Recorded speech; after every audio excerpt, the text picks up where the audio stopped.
The woman was dragged into the gymnasium. She was trembling all over. Rachel hurried forward to cup her face, wanting to apologize for bullying her. Then someone suggested making Ceci into a thermometer. After saying this, a classmate nearby took the scalding hair straightener and pressed it directly onto Ceci's arm. Ceci screamed in pain, crying for help, but they had the keys to the gymnasium. At this moment, she was like a lamb to the slaughter. Ceci never understood why she was being bullied. The answer she got was because she was poor and no backing. Even if things escalated to the police station, through the police chief's connections, no one would step forward to protect her. Soon Ceci came to the infirmary. She didn't dare tell the school nurse about her situation, just hoped to get some disinfectant, but the attentive school nurse still discovered her injured arm. This wasn't the first time. The school nurse offered to accompany her to tell the homeroom teacher. Just as the nurse asked who that person was, a phone ringtone suddenly rang nearby. Ceci immediately widened her eyes. She was familiar with this ringtone. Rachel, who had been lying in the infirmary, pulled back the curtain. She hung up the phone and told the school nurse the perpetrator was herself. 제가요.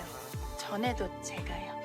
Never had she seen such an arrogant person, but Ceci was helpless. 10 years later, Ceci, wearing high heels, found Rachel's daughter. She would start with Rachel's most beloved person, make her life worse than death. The little girl looked at the beautiful sister in front of her, praised that her shoes looked as nice as her mother's. When she heard her mother's name, the girl's face immediately showed an innocent smile, hurriedly asked if she knew her mother. Ceci told her, some hatred is like longing. It can never be escaped. The girl didn't understand the meaning of hatred, curiously asked more. Ceci bent down to look at her and said, then let me tell you what hatred means. Young Ceci returned to her rental room, but Rachel and her group had already broken in and were waiting for her. Ceci was very scared at this time. She observed Rachel's every move. They squandered the little pocket money in Ceci's storage jar and pretended to sympathize with her frugality.